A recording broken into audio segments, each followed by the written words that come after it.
आप पर यह भी आरोप लगता है कि आप सिर्फ हिंदू मुसलमान करते हैं, आप बंटवारे की राजनीति करते हैं, भड़काऊ बयान देते हैं। मेरे को उदाहरण दीजिए एक भी भड़काऊ बयान का। ये आपने दिल्ली दंगों के समय जब पुलिस को कहा था कि क्या कहा था? हम इनको हटा लो वरना हम आएंगे और फिर हम खुद ही हटाएंगे। नहीं, मैंने तो पुलिस को, अगर राजनीति में पुलिस को अल्टीमेटम नहीं दिया जाएगा तो किसको अल्टीमेटम दिया जाएगा? मैंने जो धरना करे थे उनको तो अल्टीमेटम नहीं दिया। मैंने उनसे तो नहीं कहा कि तुम हट जाओ वरना मैं तुम्हें हटा दूंगा। दिल्ली पुलिस के अधिकारियों को कहा हमारी सड़कें खोलो, हमारी सड़कें। आप ये बताओ, सड़कें खुलवाना अपराध है कि सड़कें बंद करना अपराध है? मैं ये पूछना चाहता हूँ आपके माध्यम से कि अपराध क्या है? लोगों की सड़कें बंद करना अपराध है कि लोगों की सड़कें खुलवाना अपराध है? यहाँ पे तो एक तरह से किस प्रकार की राजनीति हो रही है कि खुलवाने वाले को अपराधी बताया जा रहा है और बंद करवाने वालों को नायक बताया जा रहा है। यहाँ क्या हमारे बच्चों को स्कूल नहीं जाना, बुजुर्गों को अस्पताल नहीं जाना? हमें कोई कुदरती बिरयानी थोड़ी खिलाएगा। मेहनत करेंगे तो खाएंगे।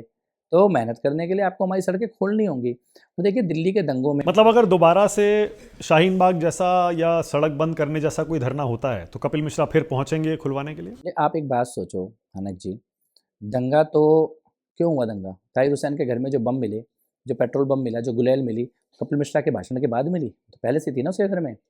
जो अंकित शर्मा जी को 400 बार चाकुओं से गोदा गया, उसकी तैयारी पहले से थी ना। दिलबर नेगी जी को जिंदा जला दिया गया, उसके लिए किसी ने ट्रेनिंग दी होगी, किसी ने तैयारी की होगी ना। कांस्टेबल रतन लाल जी को जो भीड़ ने मार दिया, दिनेश कटिक भाई जी को जो भीड़ ने मार दिया, कपिल मिश्रा के एक भाषण के कारण हो गया ये सब पहले से तैयारी करके बैठे हुए थे। ये क्यों क्यों एक दिन पहले थाने से ताहिर हुसैन अपनी जो बंदूक है वो रिलीज़ करवा के लाया था? क्यों हुआ था ये सब? इनकी तैयारी पहले से थी। और जहाँ पे हम बैठे हैं ना, यहाँ के लोगों ने, ये कहानियाँ नहीं है, यहाँ पे हमने अपनी आंखों से देखा है। अंकित शर्मा का घर यहाँ से बस 1 किलोमीटर दूर है, जिनका शव नाले के अंदर फेंक दिया गया था मार के। दिलबर नेगी जी यहाँ से 2 गली दूर उनको जिंदा जलाया गया है, जहाँ पे हम लोग बैठे हैं। मैं इनके परिवारों से मिल के आया हूँ। मैं उत्तराखंड दिलबर नेगी जी के घर गया, 400 किलोमीटर दूर यहाँ से मैं उनके परिवार से मिल के आया। उनकी बहनों ने मेरे हाथ में राखी बांधी है। मदद भी किया आपने उनकी? मदद मैंने सभी क्राउड फंडिंग से भी किया आपने? लेकिन आप ये बात बताओ, किसी और को नहीं करना चाहिए था क्या ये? क्यों, क्या अंकित शर्मा और दिलबर नेगी इनके घर में दिल्ली की सरकार को नहीं जाना चाहिए था?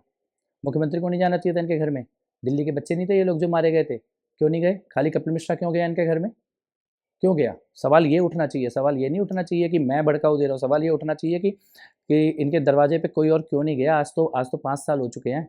मेरे जाने के बाद ही चले जाते, वोट के लिए चले जाते, दिखाने के लिए चले जाते। ऊपर से आप पाप कर रहे हो कि आपको मैं बताऊं, जो ताहिर हुसैन अंकित शर्मा को मार के जब भागा, जिस आदमी ने उसको अपने घर में छुपाया, उसको आम आदमी पार्टी ने यहाँ से टिकट दिया। क्यों दिया टिकट? पूरे इलाके में कोई और व्यक्ति नहीं था क्या चुनाव लड़ने के लिए? आपका मुसलमानों को वोट लेने के लिए आप किसी भी हद तक गिर जाएंगे।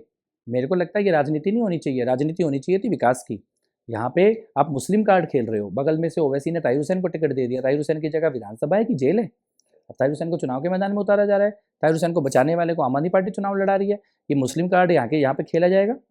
मेरे को नहीं लगता। मैंने इस मुद्दे पे वोट मांगा नहीं। बोलने की कला में तो आप माहिर हैं। उसमें देखिए, उसमें कोई डाउट नहीं है। ये बताओ जो मैंने बोला ये तथ्यहीन है क्या? नहीं, सही, ठीक है, वो आपके तर्क है, लेकिन आप कह रहे हैं ना आप भड़काऊ बयान नहीं देते। एक आपका वीडियो वायरल हुआ था, देश के गद्दारों को गोली मारो सालों को, और वही बात अनुराग ठाकुर ने भी कही थी। भड़काऊ बयान है ना वो? तो गद्दारों के प्रति गोली मारो सालों को, गद्दारों के प्रति भड़का हुआ है। गोली मारो सालों को, गद्दारों के प्रति भड़का हुआ है ना। पहली लाइन तो पूरी होने दो, आप तो दूसरी लाइन पे जंप कर रहे हो। हाँ, पहली लाइन क्या है? भाई आपको ये कहना चाहिए देश के गद्दारों को और जेल डालो, जेल भेजो, पुलिस गिरफ्तार करे और कानूनी कार्रवाई करे। जेल भेज दो। जब जेल भेज दो बोलोगे तब भी लोग यही बोलेंगे कि भड़काऊ बयान है, क्योंकि कुछ लोग ये मान के चलते हैं कि हम गद्दार हम ही को बोला जा रहा है। कुछ लोग ये मान के चलते हैं कि गद्दार उन्हीं को बोला जा रहा है, क्योंकि वो अपने अंदर झांक के जानते हैं कि वो हम क्या कर रहे हैं।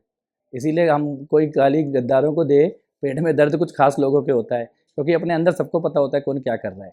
मैं इस नारे से ये नहीं कह रहा कि नारा सही है, मैं ये नहीं कह रहा कि मैं नारा लगाऊंगा ही, पर मैं ये कह रहा हूँ कि पर दंगे तो नहीं होने दूंगा, ये तो आप कहेंगे ना, दिल्ली दंगे दोबारा नहीं होंगे। अगर मैं यहाँ पर जब तक हूँ तब तक हमारे क्षेत्र में कोई आग लगा नहीं पाएगा, हमारी बस्तियों की तरफ कोई आँख उठा के देख नहीं पाएगा, हिंदू मुसलमान के बीच में कोई यहाँ पे दंगा करवा नहीं पाएगा। डंके की चोट पे बोल रहा हूँ ये बात।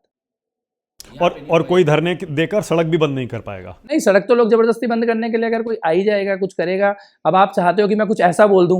नहीं, मैं ऐसा बोलूंगा नहीं जो आप मेरे से बुलवाना चाह रहे हैं। नहीं, मैं नहीं चाह रहा कुछ विवादित आप बोलें, लेकिन मैं ये चाह रहा हूं, देखिए, और सही बात है भाई, कोई सड़कें क्यों जाम करे? मैं ये मानता हूँ मानव जी, देश में राजनीति होनी चाहिए कि सड़क बंद करवाना अपराध है और सड़क खुलवाना मौलिक अधिकार है। यही राजनीति होनी चाहिए, इसके अपोजिट नहीं होनी चाहिए।